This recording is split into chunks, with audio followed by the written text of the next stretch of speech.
Picture this. November 1923. You step into a Berlin bakery and the board says 200 billion marks for one loaf of bread.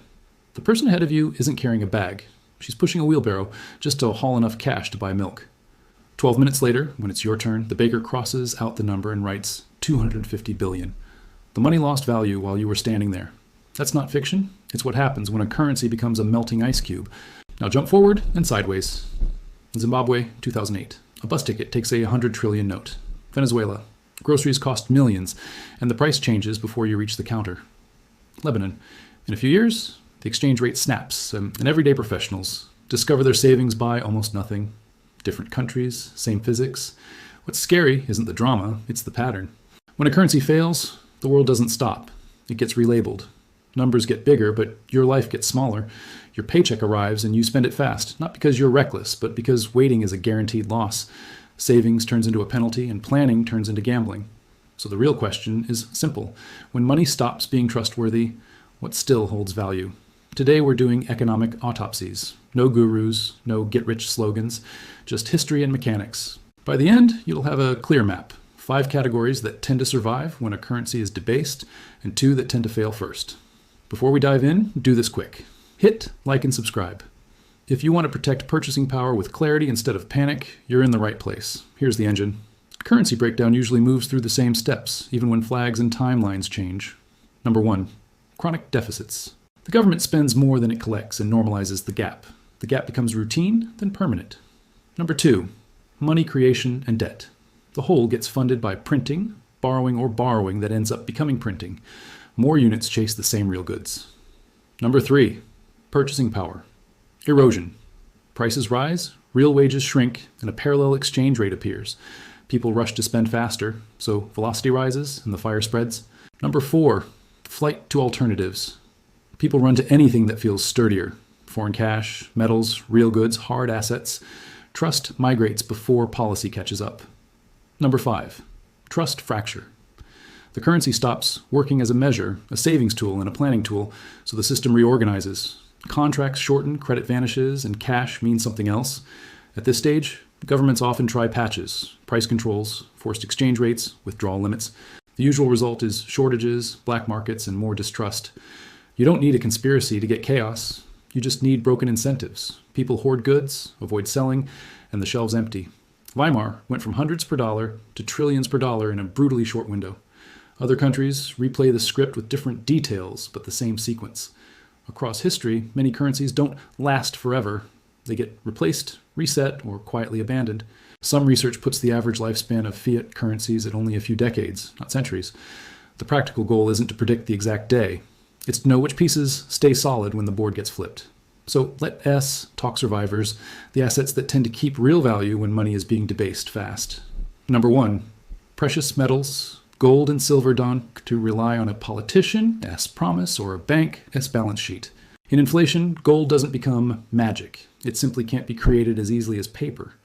When the supply of currency explodes, each unit buys less. Scarce metal keeps its relative scarcity, and people recognize it across languages, borders, and regimes. In Weimar, paper savings got wiped out in real terms. Gold held purchasing power because the unit changed. Gold didn't. In modern crises, the reflex shows up again. As the local currency weakens, demand rises for metal, whether held directly or via instruments tied to it. People aren't chasing yield, they're escaping dilution. And if you hold it directly, there's no counterparty promise needed. That portability and simplicity is the point. One crucial point. Metals act like insurance, not a lottery ticket.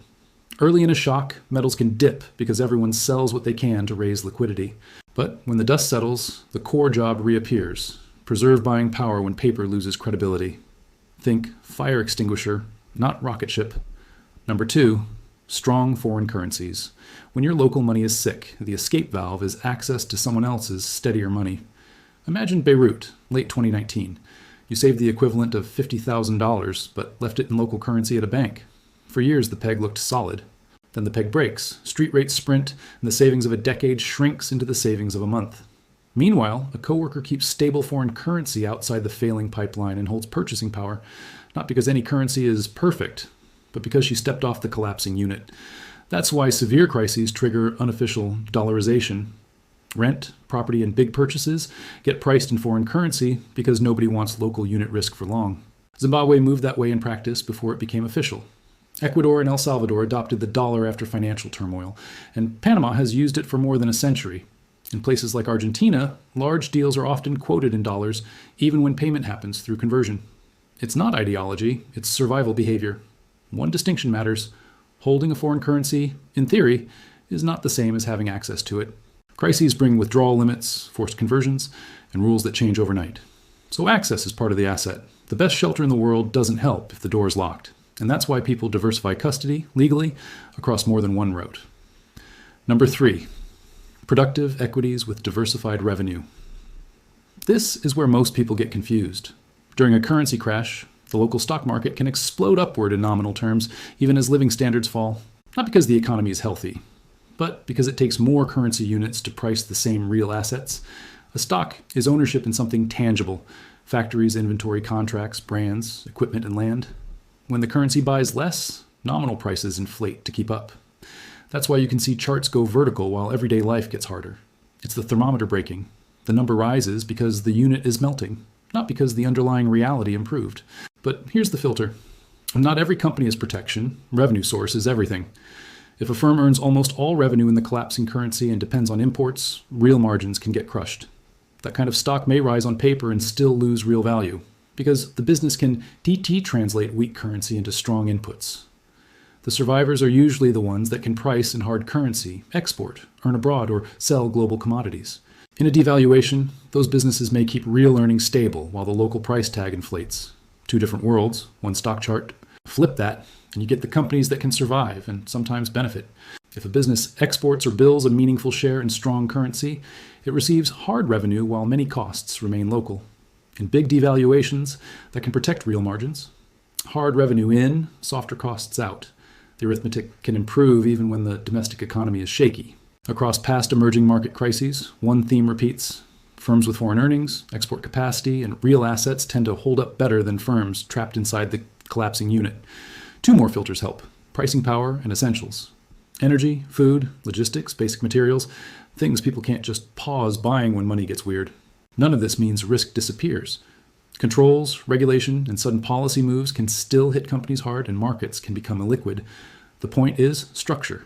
Diversified revenue beats being trapped entirely inside the failing currency. And portable ownership beats paper, promises that can be rewritten. Quick pause. If this is reshaping how you think about safety, subscribe now. This channel is Financial Forensics. We study the case files so you can recognize the setup before it repeats. Number 4, essential goods and barter. When the formal system freezes, commerce doesn't vanish, it reroutes. Post-war Germany had periods where official money mattered less than a pack of cigarettes. Why cigarettes? They were standardized, divisible, portable, and durable enough to circulate money-like properties without a government stamp. A parallel market grew where goods and services traded, using cigarettes as the bridge. And something fascinating happened. When large aid shipments dumped thousands of cigarettes into a camp at once, cigarette prices rose. More units chasing the same goods, same inflation mechanism, different medium. The lesson is that value migrates to whatever people accept consistently, especially when official rules stop matching reality. In modern breakdowns, the barter list shifts: food, clean water, fuel, propane, batteries, candles, soap, basic medicine, simple tools, even phone charging power. Hygiene items can spike in value too, not comfort, but health when services weaken. In some places, diapers, cooking gas, and water filters become high-demand trade items because they solve immediate problems. These aren't long-term stores of wealth because they get used up. They're tactical liquidity for the acute phase. A small reserve of essentials can be the difference between functioning and freezing when payments break down. Just don't confuse tactical supplies with a lifetime strategy. Think bridge, not destination. Number 5, agricultural land. The immovable asset that produces the one thing nobody can live without: calories. In historic depressions, rural families often had clear advantages: gardens, eggs, milk, preserved food. Fertile land can sustain life and, with surplus, can generate income even when the currency is unstable. Food is demand that doesn't expire. But land has serious vulnerabilities. It's illiquid. You can't sell it quickly, and transaction markets can seize up in crises. It's visible. Governments know where it is and can tax it. And there's political risk. Rule changes, weak property rights, or even seizures can destroy value, as extreme cases have shown. Within this category, Land tied to export crops or stable jurisdictions tends to be stronger than land selling only into a collapsing local market. If you can earn in hard currency, you protect real value better than if you're paid in weakening paper. Compared with urban property, farmland's rent is food itself, while city rents often get stuck in the failing unit and lose real purchasing power. Water access and security matter too, because production is the whole point. Now, the failure side. Knowing what breaks first matters as much as knowing what can hold. Number 1. Local currency, fixed income. Bonds, notes, annuities, pensions, and promises that pay you back in the same unit that's falling apart. You're a creditor to a shrinking yardstick. Even if the interest rate rises, it often lags inflation, so the yield is a mirage. You can be paid on time and still get poorer because what you receive buys less every week. And if restructuring hits, you get a second punch. Haircuts, delays, legal fights. Sometimes you're repaid in new notes with extra zeros. Number 2, bank savings trapped in the system. Local currency deposits inside banks under controls, limits, or temporary rules that keep extending. You see a number on a screen, but your real purchasing power drains away. If you can't withdraw or convert, the damage becomes operational too, not just financial. Your money exists, but you can't use it when it matters, and that's when trust breaks fastest. So how do you spot the runway before the turbulence? Number 1, controls and cash shortages. Withdrawal caps, lack of bills, bank holidays, and rules that change weekly. Informal markets expand as formal channels choke. Number 2, multiple exchange rates. An official rate and a real street rate, with the gap widening. The gap becomes the real headline. Number 3, accelerating inflation. Prices rising faster than wages, contracts getting shorter, and trust getting thinner. Businesses switch to today's price because tomorrow is unknowable. Number 4, currency substitution. People get paid and immediately switch to foreign money, metals, or goods. Wages and savings stop living in the local unit. Number 5, trust loss. Nobody wants to save in the local currency. Everyone wants out first, and that stampede is what turns stress into a break. Here's the psychological trap. Early on, almost everyone denies it. That can't happen here. Then they bargain. It's temporary. Then they normalize the absurd until one day normal disappears. That's why signals matter. When these become routine, the clock is already running. Big economies can also build pressure through persistent deficits, rising debt, and money creation. Reserve currencies change over time too. History has seen leaders fade gradually, not instantly. So the takeaway is a mindset, not a prophecy. Build resilience through real diversification and diversify access as much as assets. When rules change overnight, mobility matters. Keep the map. Metals as insurance. Strong foreign currency as an exit valve. Productive equities with foreign revenue as durable ownership. Essentials as a tactical bridge during acute breakdowns, and agricultural land as food production backing, with clear political, tax, and liquidity risks. And avoid being a creditor in a weakening unit. Local currency fixed income and trapped bank deposits tend to take the first hit. If this forensic breakdown gave you clarity, subscribe and drop a helicopter emoji in the comments. I read them. And the next time you see prices change while you're still in line, you'll recognize the pattern.